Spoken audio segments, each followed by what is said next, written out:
Hey, everybody, and welcome to Behind the Scenes, a weekly podcast where we explore the intersection of pop culture, art, and big ideas. I'm your host, Sean Malone, the creative director for the Foundation for Economic Education and creator of Out of Frame, a series of video essays on YouTube. Here in studio today with Paul Nelson, our senior marketing manager, head of social media, and all-around great guy. And then, of course, on the TV in front of me and the screen next to me, this is Jen Maffasanti, Director of Communications for the Libertas Institute in Utah. How you doing, Jen? I am doing very well. Still suffering in the high desert summer. It's not fun. Are you in the territory where you get like 100 plus 105? Like, we are right now. Yeah. Today the weird. predicted high is 103. Feels like opposite world to me. Like Atlanta's been cool. Rainy. Is that real feel? Yeah, a real feel. Yeah, is it actually 103 or does it feel worse than 103? It's a shockingly comfortable 103. It's the humidity. It's not the heat, it's the humidity. Really is. Are you about to do that? Also, my callback coming on. Oh. This is why my state rankings were correct. It's a dry heat. It's a dry heat. It is a dry heat. I don't know. Atlanta's been nice though. Atlanta's been real cool. Very rainy. We've had some. I was hoping for some bigger thunderstorms this week. I was told that we were going to have like rockin' thunderstorms all week this week, and it was only kind of one on like Sunday. Yeah, something like that. Not really that great. I will say that I really do miss rain. It just does not rain out here, and it's sad. Yeah. Now that I'm a homeowner, I have a lawn I have to take care of myself.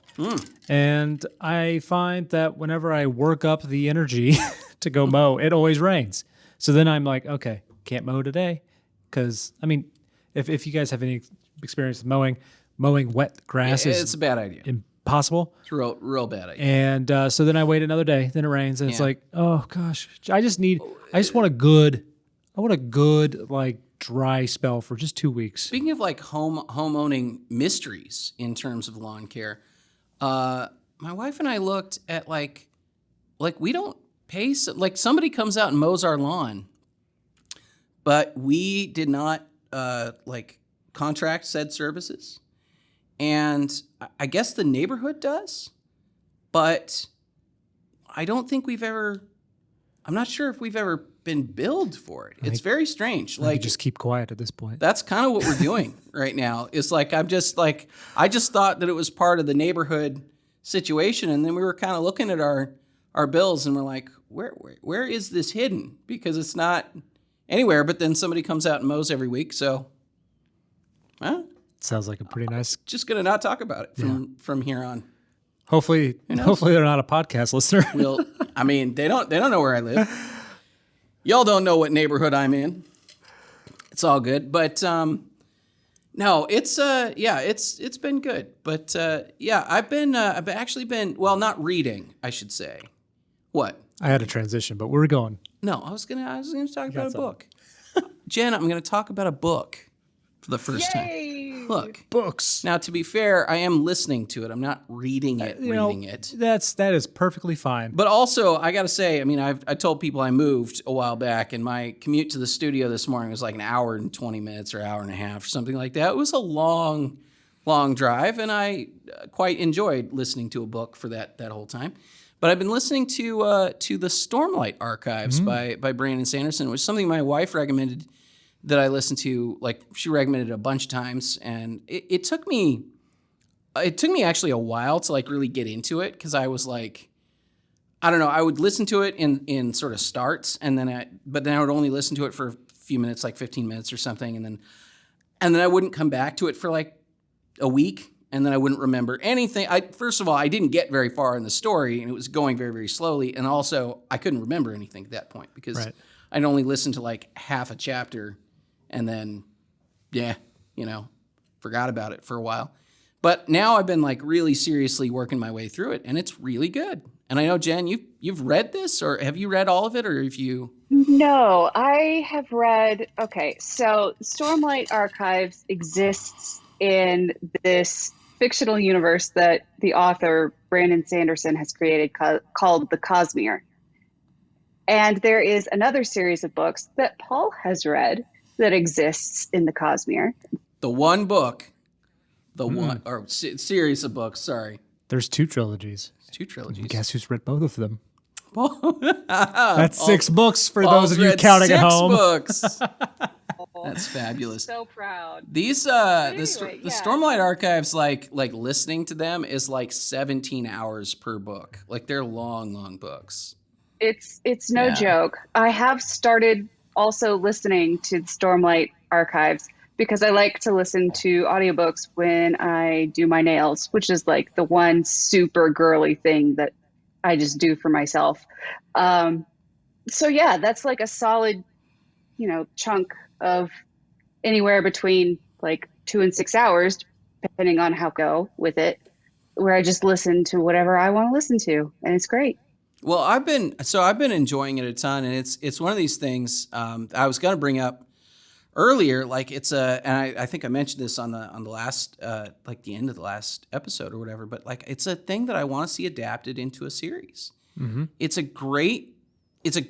a really interesting world. First of all, the characters are really interesting and really clear and really well written, and there's not a lot of like tropey stuff that you generally think of with it. And this is it's squarely in the fantasy realm. I mean, I guess maybe in some of I don't really know whether or not there's any space travel or anything like that in the other books. I'm not really sure. There is none in this, in any case, but it's all like magic and gods but it's very, very strange. It's not in any kind of way that would be like taken out of a tradition that you'd be really familiar with. Like recently, we put out the Out of Frame episode on Lord of the Rings, and Lord of the Rings really dominates the fantasy landscape. Like the way that people write fantasy literature is so heavily influenced by Tolkien that like you kind of can't escape it. There's like, it's very much, humans are a certain way, and elves are, it's always very like high elves and fancy and elegant, and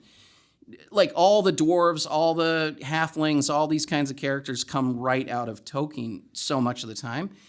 And I see like none of that in this series. Like this is so different. It's about a world that's basically been ripped apart by sort of the clash between gods, essentially, that we really don't learn a lot of the god part of it till later.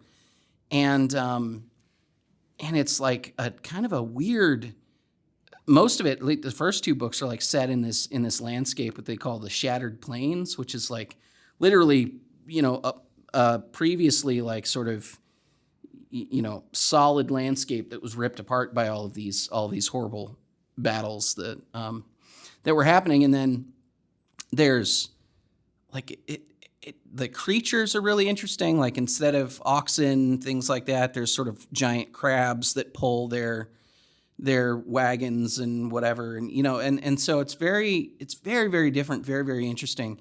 And visually it'd be something that I think would make an awesome series. Yeah.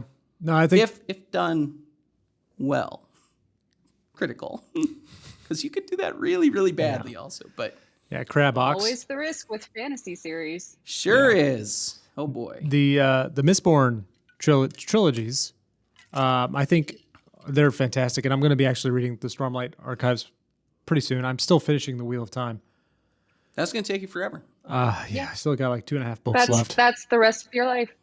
I think I still have a good 80 hours left to listening. Oh, boy. With Wow. 2.5 books. But the connection here is Brandon Sanderson finished the books Finished. for Robert Jordan. Jordan. What's Robert Jordan. Robert Jordan? Yeah, he go. passed away. Like, Yeah, the Mistborn trilogy. Once you're done, if you like his writing style, get into that, because I think the original trilogy would be a great 3 movies, but then the second trilogy would be just a fantastic TV series. Yeah, interesting. And apparently it's supposed to tie all looking forward to it. together. I don't know how, but It's coming. Yeah, I don't really know. I mean, I know there's another book that he's doing for Stormlight, at least supposedly. And also, unlike your George R. R. Martin's, he seems to actually like writing. He's prolific. Sanderson seems Writes to a get some lot. work done. I don't know how does he do anything else? Because apparently he teaches at BYU as well. Really? Wow. I think so. Well, I could he be is, lying. He is right next to you, and you should go find we should probably fact check I that. should go find it. Yeah, I agree. We should probably fact check before we In a completely send you not to creepy, not stalkerish kind of way. I should Yeah. go find him. Well, look, I think I mentioned this on the series before, but and I was going to say this. Although I don't get this sense from Brandon Sanderson that much, but I was talking about pulp fiction authors were so prolific in part because they would like sort of pre-write big chunks of prose and whatever. I don't really get that sense with Brandon Sanderson though. So I don't know. I mean, I think I don't know. I'll speak for myself. I will say that like the hardest thing is always the idea. Right. And the hardest thing is like dialogue and like the actual prose writing is not that hard. It's not that time consuming necessarily once you know where you're going. So it's always the thinking time that takes forever and ever and ever. But it's really just seems like a lot of like with Sanderson stuff that so far anyway, what I've gotten into it has been like he's very clear about what the story is and where he's going and what the characters are doing and who the characters are. So, what's happened, I'm just into the beginning of the third book now, and a whole bunch of characters that were largely only ever spoken about in previous books are now interacting with our leads, with Kaladin anyway, with the main character. And like, that's interesting because we've had like 2 books already of Kaladin sort of, in some cases, like just harboring resentments against these people that we've only ever really heard about or heard stories about what they've done in the past. And now that he's actually with them, it's interesting because like when you write characters that are so well established and well constructed, they feel real then. So then like, oh, like there have been several moments in the series where like Kaladin or one of the other characters will like interact with somebody that I've read stories or heard stories about like prior to now. And then I've actually had the reaction like, ooh, how's this going to go down? Like, oh man, like, yeah, it's on now. Like there's those kinds of moments which are just like, it's a great story when you're that invested in it. That it's actually like, it feels like a real thing in that case. And so I don't know. Highly recommend, but also I'm getting through it like a lot faster now than I did before. Yeah, and Sanderson comes from a background of just being a fantasy super fan. Yeah. Like that is why he started writing in the first place, was because he just loved the genre so much.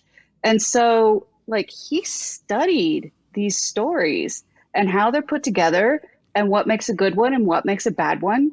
And like he's very kind of scientific about it. And I imagine he sets himself like timers, like, okay, I'm going to sit down at this time. I'm going to start writing and I'm not going to stop writing until I've hit this word count. That's a lot of discipline. But but it's something, I don't think I said this on the series before, but I gotten asked about, like doing out of frame episodes. Sometimes, maybe I did talk about this. I don't know. Forgive me if you've heard this already, but like, it's just because it came up recently, but it was, sometimes with out of frame episodes, or at least historically, I'd have to stay up pretty late to get them done. And I got asked, one of our guys asked me like, how do you do that? And it was a little bit of a weird question to me because I just go like, well, the work wasn't done. So for me, it's not really like, and I think you get to that point if you're really passionate about something and if you really care about what you're doing, like there's an element of it where you go like, I'm gonna start and when I'm finished, I will stop. But like I'm not stopping until I'm done. And I think you're probably right. I think if you were writing tens of thousands of pages constantly, Like you'd have to just sit there and say like, all right, I'm going to write 3 chapters today, and that's what we're doing. What it's got to be. That's Yeah. what it's I gotta mean, be. if writing is your job, you got to Yeah. treat writing like it's your job. So For sure. Yeah. What were you going to say, Paul? You had something. Maybe I blew by all of it at this point, but No, you had a transition. You I had said. a transition, but that was for your last story about your lawn. Oh, fair enough. Yeah. All right. Well, let's get into this episode's story. Loki. Talking about Loki today. We wanted to wait a little bit to talk about Loki because, it had only been out for a little bit. Now we're on the back half of the season. We haven't seen, there's probably 2 episodes left, I feel like. I think just one. Maybe 1 episode left at this point, which we haven't seen. Oh, you're right. It could just be 1 left. But anyway, we're most of the way through the season at this point, and we've had some time to think about it, to review. And also with the Marvel stuff especially, I'm always a little hesitant to like really make a judgment call early because I think we've seen fairly consistently that the back half tends to be a little bit more important than the first. Like they're pretty good about, well, your mileage may vary on good necessarily, but they like to withhold some reveals until a little bit later in the series, as we found. I think that's good. Generally speaking, I think that's good storytelling, and I appreciate that they do that, but it also makes it hard to talk about episode 1 because you don't really know a whole lot then. And I think that was kind of the case with Loki. It took several episodes to really get into what this really was and what it was going to be, but the gist, of course, I can't imagine most of you guys haven't listened to this by now, but the gist is that, at the end of Endgame, it's an Endgame, Loki took the space stone and he disappeared with it and zipped his way off to some other part of the universe. Off to his own TV show. But in doing so, he seems to have broken the timeline and then got captured by the Time Variance Authority, which is an entity or an organization that we've never heard of before inside the MCU, which I guess regulates the timeline and prunes variants, of which this Loki is now one, I guess.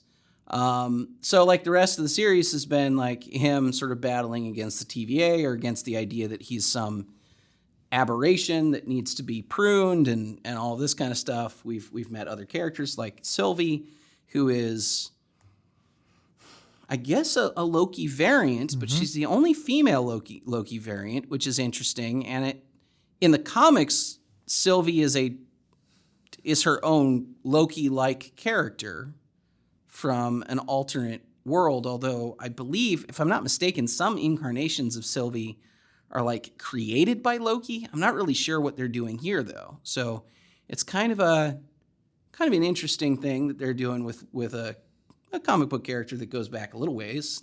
I don't think she's, I'm trying to remember. I feel like I remember Sylvie being in some of the comics, like maybe in the early 2000s. I'd have to go back and look it up. But in any case, Sylvie's sort of the other main Loki. And then, of course, we've got Owen Wilson's character. I don't even remember his name now. I'm blanking on Mobius. Mobius. Of course, Mobius. Which is funny because one of my friends asked me, wait, I thought Morbius was a vampire. And I was like, yes, Morbius is a vampire. Well, technically, he's not a vampire. All right. Random aside, I apologize. I have to apologize for this.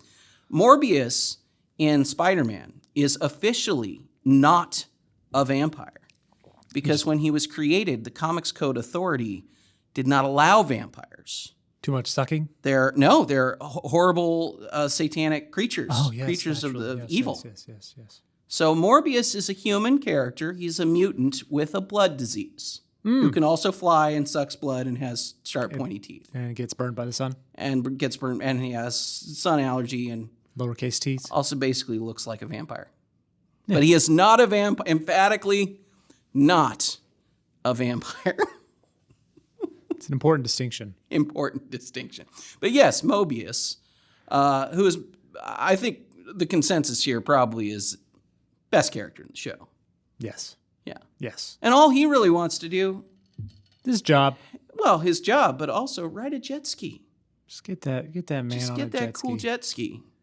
I don't think we're going to see him on a jet ski. I'm holding out hope. I'm holding out a little bit of hope too, but I don't think it's going to happen, which is sad because, like, what a great setup at the beginning. It's just the one thing. He's a man of simple dreams. Just get him on a jet ski. In the 90s. I don't know. What a time. What a time. Anyway, here we are. I don't know exactly what I think about this show, so I'm gonna kick this over to Jen first, maybe, and see your thoughts on it. There's a lot of themes. There's a lot of interesting stuff in the show. I haven't quite made up my mind about it yet. So, in my opinion, in a lot of ways, this show is extremely entertaining. Okay, Tom Hiddleston as Loki is always a hoot, even though he's like a terrible person. Like, he's awful. Really Like, shouldn't be redeemable. Genuinely bad guy. But he's so charming. He's so delightful. Yeah. He's a joy to watch, even when he's doing bad things. So there's that. I get that. Cool. And in general, I don't mind being catfished about who the real villain is in a story, you know? Like, you set up something that seems like it's the good guy, but twist, they're actually the villain all along. Oh my goodness, how did we miss this? And by the way, Marvel has a lot of room to give you a bigger bad. Like, there's always a lot of room for that in comics, I think. Absolutely. But like, although Loki is genocidal, so let's not. He is. Let's not gloss over that. But Yeah. like, I hate the TVA with like such a depth of loathing. Like, with the fire of 1,000 suns. Like, it's so bad. It was never like, oh, these could be the good guys, right? No, they're terrible. Always. What I think And forever. I think I know, but why for all time? Oh. For all time, always for all time. What specifically enrages you about CVA? This is a secret bureaucracy that is apparently deciding what is and is not allowed for every single person everywhere ever. And if you stray from the sacred timeline, whatever they decide that is, then you are kidnapped, tried with absolutely no knowledge that this was even a rule. Like, how is this even a thing? No appeals And then either, apparently. No appeals. And then you're always found guilty, at which point you are pruned, which for all intents and purposes means that you're killed. With an extra step. Sorry, this is going to be a spoiler for the most recent episode, but like, the fact that pruning has an extra layer to it seemed odd to me. Like, why prune somebody? So basically what happens, they have these like murder sticks. You kind of see this. I don't think it's the same. It's not the same thing, but it's the same idea of a thing that's in that's on Sakaar with the Grand Master, and the Grand Master in Thor Ragnarok.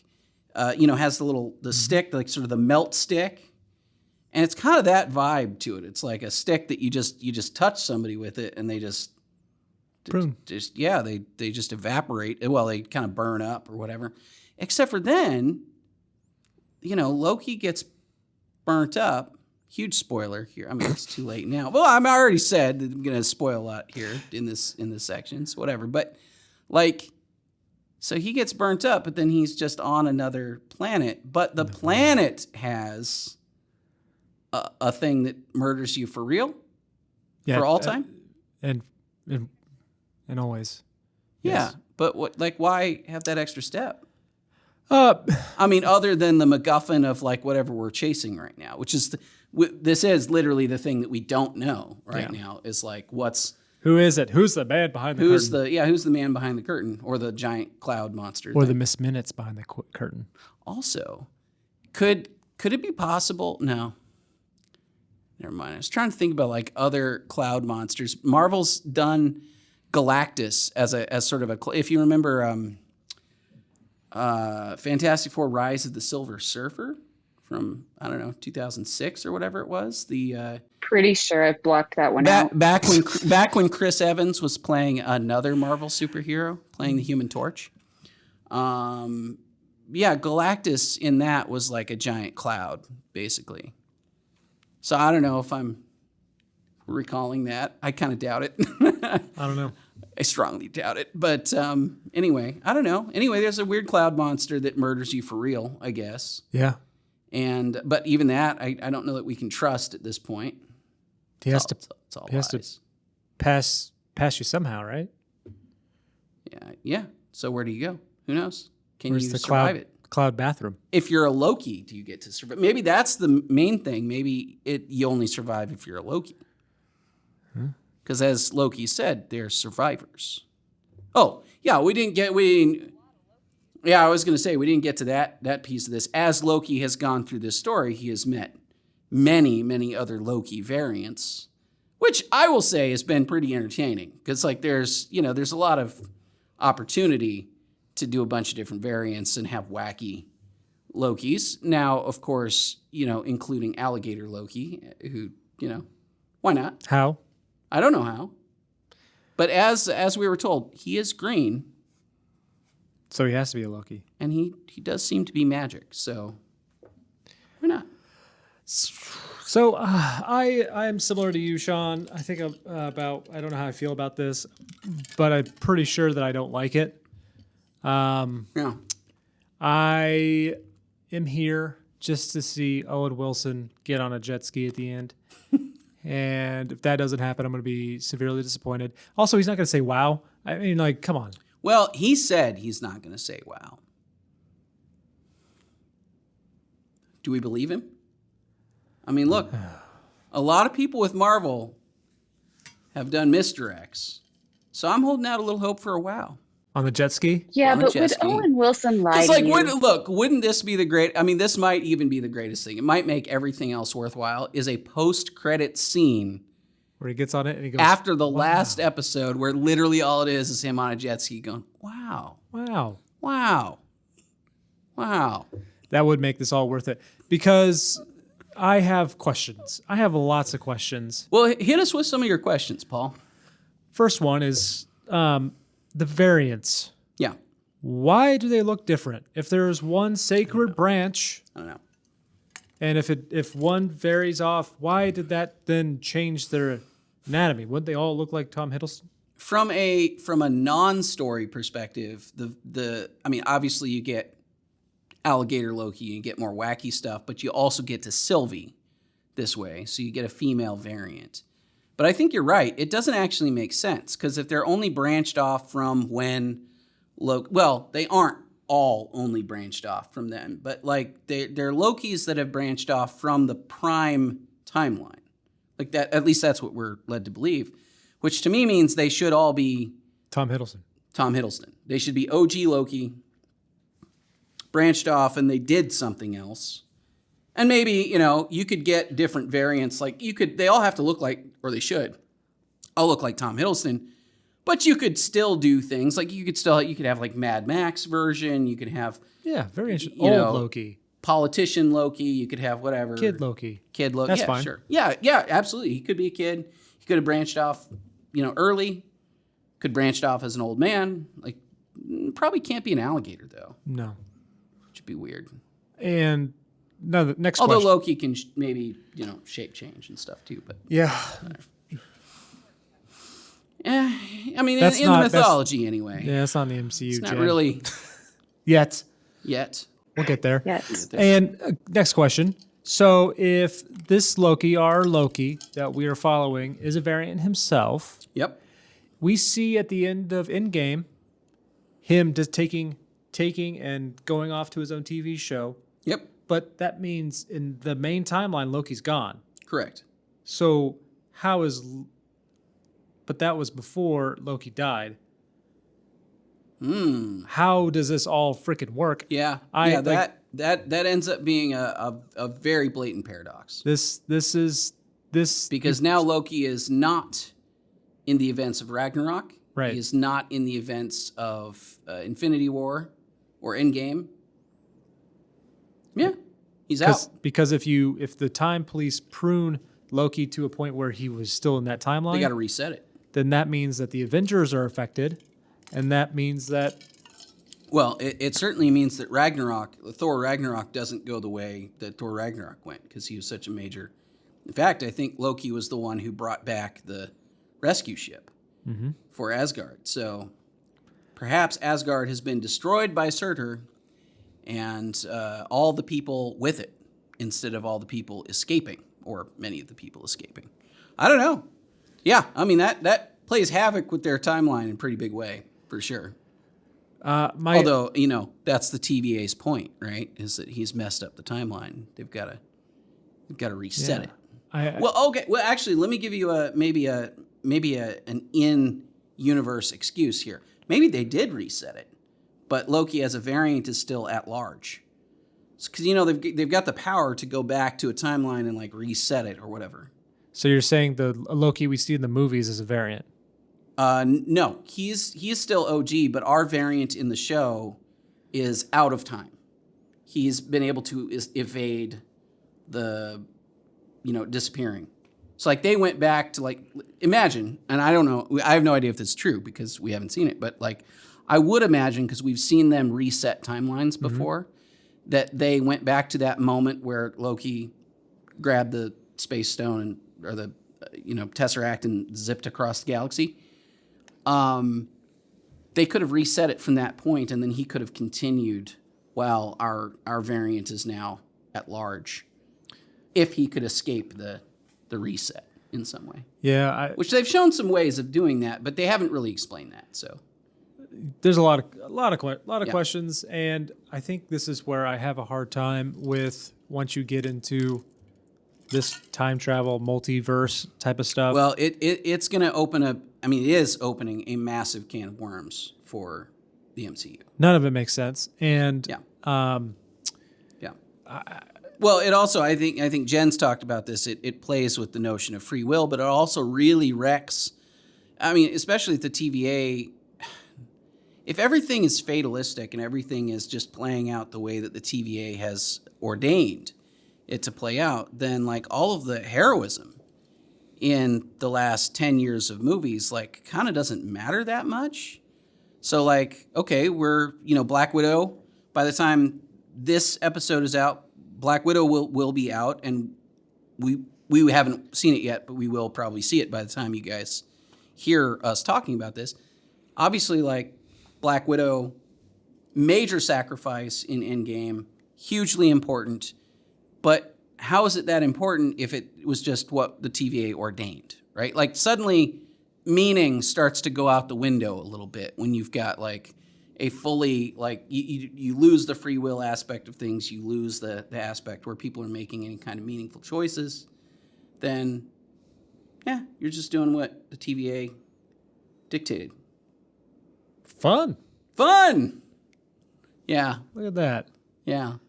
So this is a very wild tangent, but we hear a lot about people concerned about Disney having a monopoly, Amazon having a monopoly. Yeah. This is exactly why I don't really worry about it, especially in the creative sphere with movies and stuff like that, is because they have proven time and time and again that they can't keep up what they're doing. No. And it's going to fall apart. And I think Kevin Feige, I don't know if this is true or not, but all the TV stuff, and I guess this is, I mean, it's true in a literal sense, because you'll note that while Kevin Feige is often a executive producer on everything, he is not in the production team. So he's not in the creative team on any of these shows. So I suspect that Kevin Feige has a lot less of a role in all of these than he had in the rest of the MCU. And I I don't know if it's fair to give Kevin Feige as much credit. I mean, I think probably is fair, but I guess my point is like somebody like Kevin Feige who not only really understands the lore and the history and also cares deeply about the medium and cares about the history of the characters and everything else, and has the competence to helm a whole bunch of massive projects as a producer. That's like a 1 in a billion sort of situation. Like you cannot find people who have that intersection of talents and interests. Like they just don't exist. So I do worry. I mean, I think that like Marvel has kind of in some ways lucked into a amazing relationship with some team leads that have done incredible stuff over the last, 15 years or so. And Kevin Feige was working, on projects like Spider-Man, like Sam Raimi's Spider-Man or Spider-Man 2. So he's been around for a while in lesser, kind of lower tier capacities. But like, I don't know how you replicate that or how you keep it going. And even with Kevin Feige, like you've done your 10-year story arc. How long do you stick around? I mean, I don't know what Kevin Feige's net worth is, but He's doing fine. Thinking he's doing all right. So, like, do you stick around forever?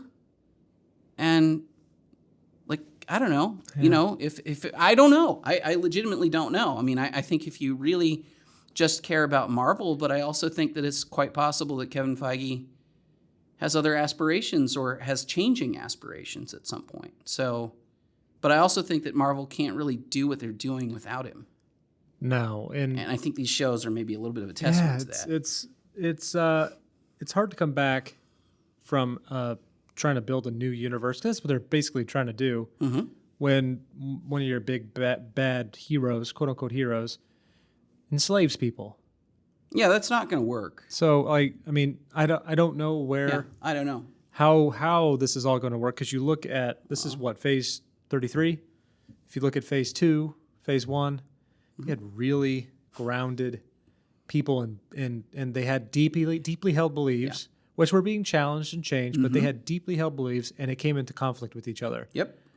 And now all of them, without exception, had to grow into the characters that they eventually became. And these 3 shows so far this year, yeah, nobody has grown. I don't know. I mean, Loki seems like he has grown, but Loki is a liar. And right. You can do anything with Loki that you want at any point. And again, he's a mass murderer. So, yeah.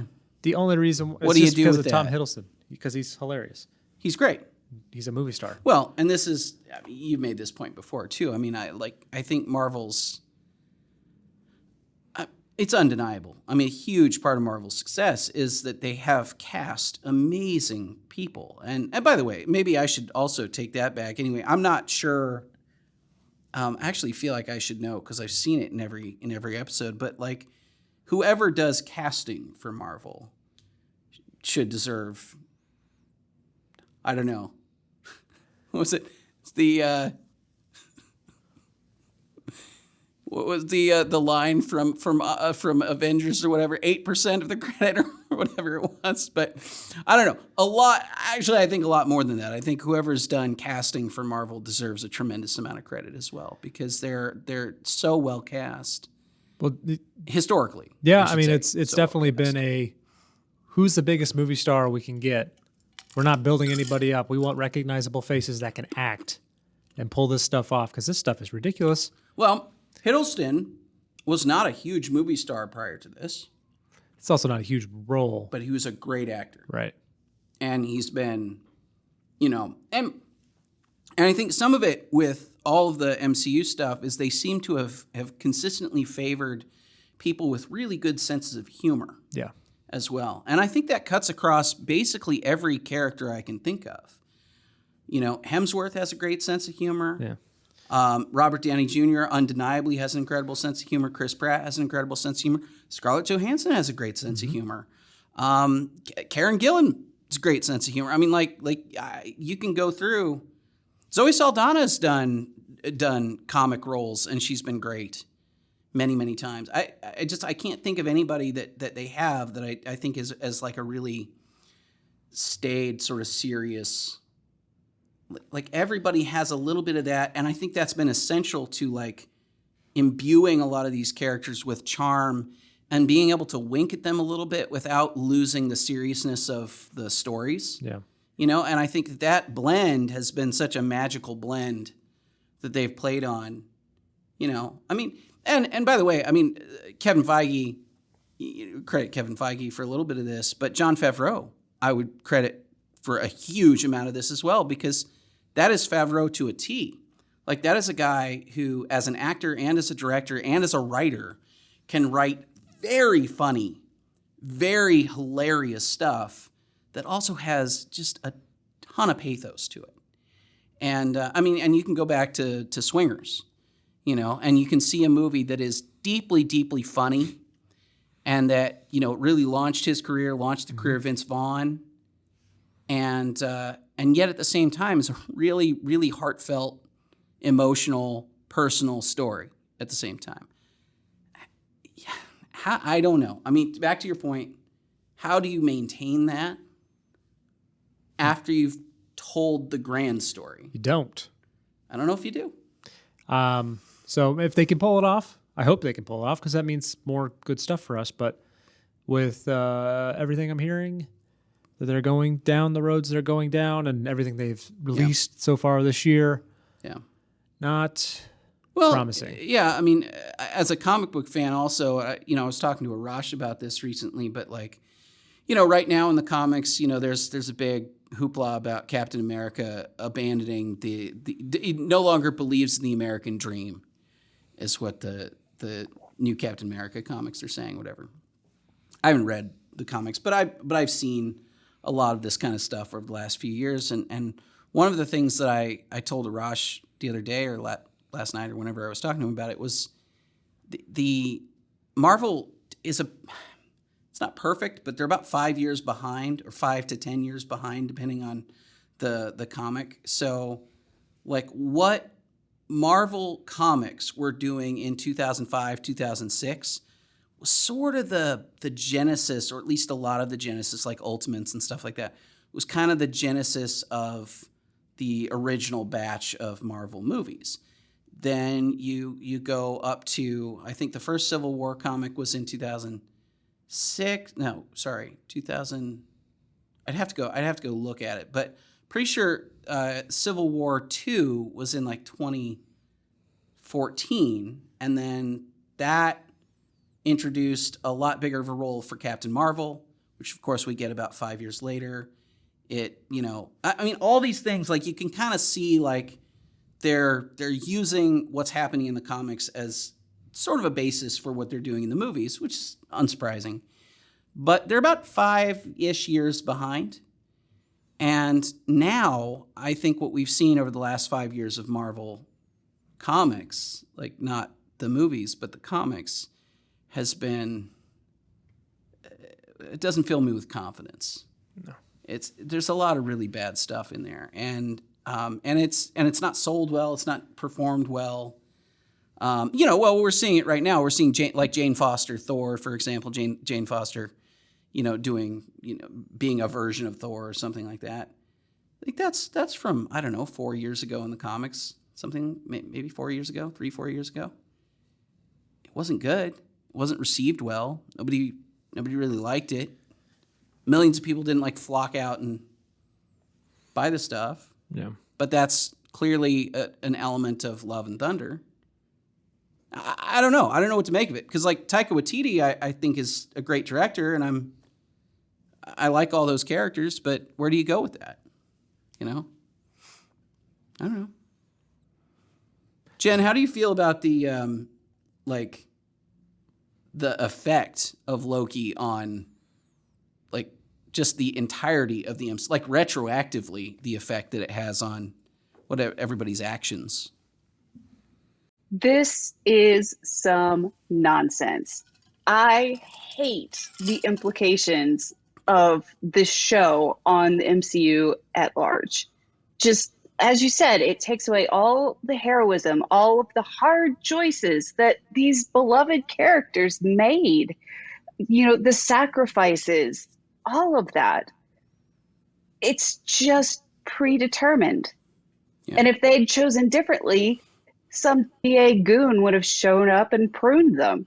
Like, come on, that's not heroism. That's not why we love these characters. It's just, well, it's the nihilism that it's the nihilism that we've talked about on Out of Frame in other contexts. I mean, it's what I talked about in the Superman episode and in the Justice League episode and stuff like that. Like that, it's so pervasive in comics. Would you feel differently? Oh, go for it. Go for it first. What makes me even angrier about all of this is that why is this show? Like, why is this even happening in the MCU? Loki is dead. Like he died 3 in times Endgame. over. Like he's for real dead. He can't die. So, like, to have this variant just off gallivanting across time and space, why? If there is a sacred timeline that he is no longer a part of, why are we even talking about this story? I was gonna ask Money. Well, money. I was gonna ask, and by the way, I mean, I think Loki was like the most watched, or like the whatever their metrics are. It's kind of Most a mystery, watched 3 seconds in Disney Plus but history. it was like the most watched first episode, or the fastest watched. Yeah. For the fastest they got to the I don't know, whatever it is.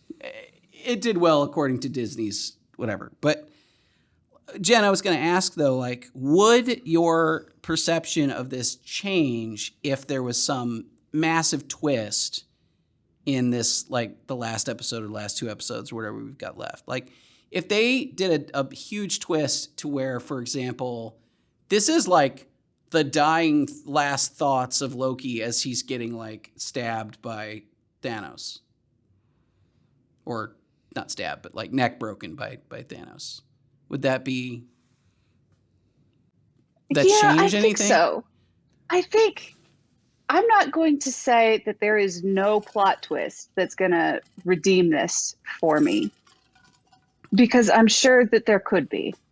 There are a fair number of reasonably plausible plot twists that could come in the final episode of this show that would make it all click and be like, oh, okay, yeah. That's what we're doing. Okay, that makes sense. Thanks for that. But by the way, I would hate that plot twist. I would think that was. I mean, I would hate it because then it too. would just wreck the show. Like it wouldn't wreck the MCU, but it would wreck the show. So it'd be like exactly. That's the thing. That's the trade-off here. Either you wreck the show or you wreck the MCU. Either way, why are we doing this? Yeah. Yeah, I don't know. I'm still a little on the fence about how I feel about it, because there's a lot of stuff that I like about the show. I mean, I think, it's taken a tone that we've only really seen in Thor Ragnarok, I think. I mean, a little bit Guardians of the Galaxy, but really Ragnarok, you get this kind of tone. And I like this tone for MCU stuff. Like, I like that it's weird and offbeat, and it really leaned into some of the more strange things, like the TVA is like set in the sort of weird 1950s kind of vibe for all their technology and all of their stuff. And they've got and yet it's still very, I don't know, like things like that, like add a layer of design and fun and humor to it. But yeah, I can't shake the problems with it. Like, I can't shake the fact that it's like potentially wrecking the MCU and wrecking all of the things that mattered.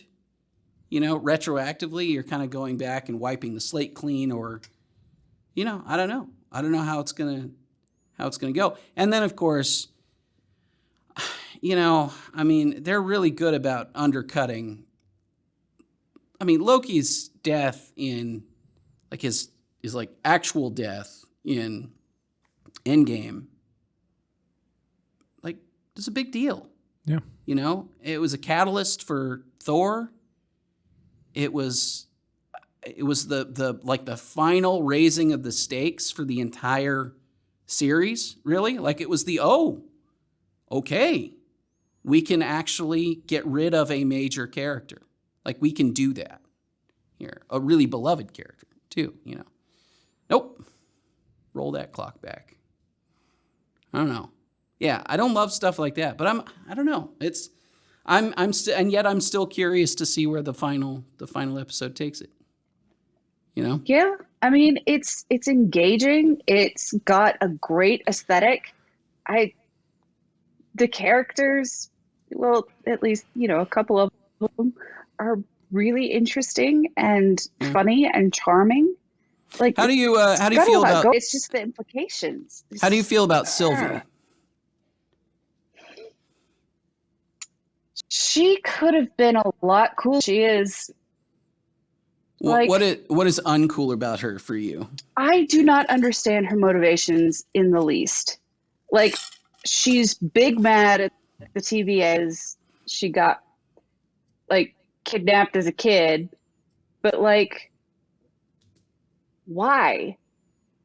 Like, that's a single incident, and yeah, I can see harboring some resentment, but, like, she's built her entire identity around hating the TVA and trying to burn it down. Not just get revenge, not just get back to her home or anything like that, but just, like, take it out, all the way out. And I don't understand why. It does not make any real sense to me. It's not been made clear why this was such a pivotal moment for her. I don't even think we for real know what her Nexus event was. I don't think we do. Like, No. what did a little girl do that was so deviant? Don't want little boys like, I killed Thor. She killed Thor. Well, I mean, maybe she killed Loki. Fair. Maybe she killed the real Loki in her timeline. I don't know.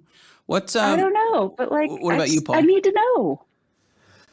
I think her character is kind of the perfect example of I don't care. I think this is the problem with Marvel is going forward, is that they're getting to this level of comic book characters and that I don't care. I just don't care about her. I don't care what her Nexus event is.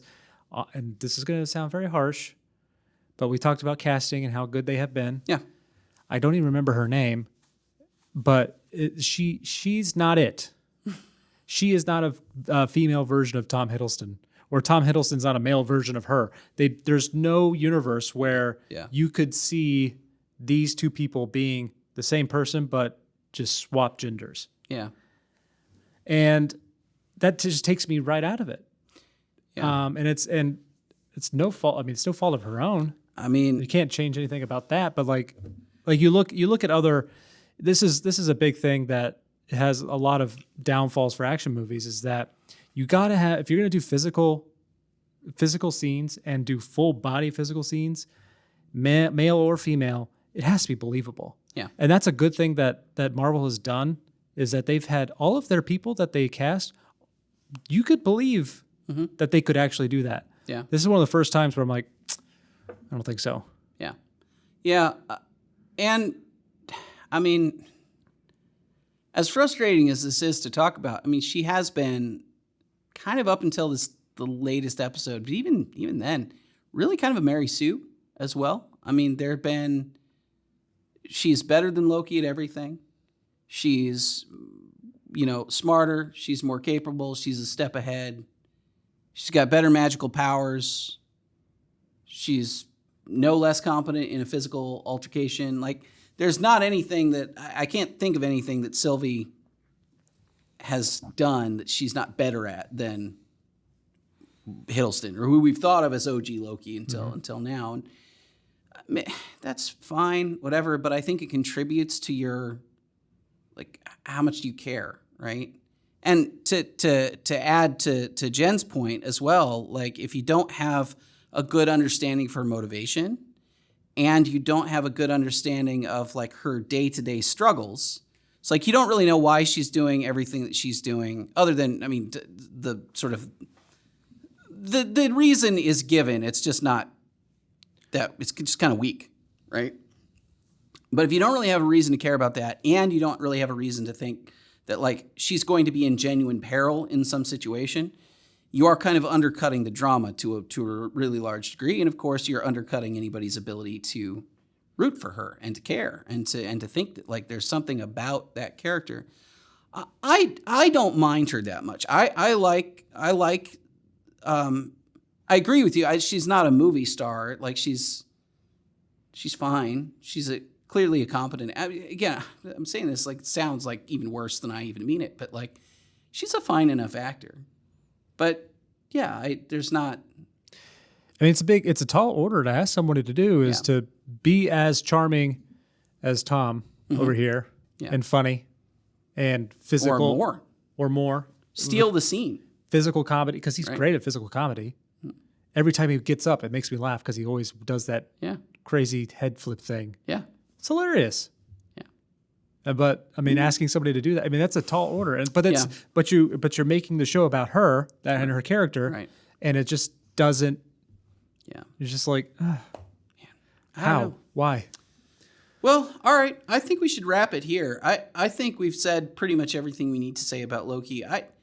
I still remain like I kind of want us to just see the last episode, the last 2 episodes, or whatever we've got left. But I will say, obviously, like I'm not blown away by it. I do like a lot of aspects of it. But then at the same time, I like Jen, I really worry about the implications for the series, and also like Paul, I worry about the implications of what it means, like the meta level implications of what it means for the MCU in general, and how they're going to be able to survive long term. It's the implications. It is indeed. Here we are. Always and for all time. Yep. All right. Well, I think let's wrap this part of the episode up here. If you are a subscriber to Out of Frame on Patreon or Subscribestar, that's either of those 2 things / Out of Frame show. Stick around. We're going to do some more Q&A. I've got a couple great questions lined up, especially one we were going to get to last week, didn't get to this week. That's going to be perfect for this episode. For everybody else, make sure you have at least subscribed to the YouTube channel, subscribe to Twitter, Instagram, TikTok, Facebook, the whole deal. And then also sign up for our email list. That is fee.org/OOF-newsletter. There, we're doing emails every week. Jen, Paul, and I do recommendations for different content. We do original articles. And of course, you get to make sure that you see everything that we're putting out, new podcasts, new videos, everything that we're doing, you'll get right in that email. And I think you'll love it. But for those who are supporters of the show, stick around. For everybody else, thank you so much for listening, for watching. We'll see you next time.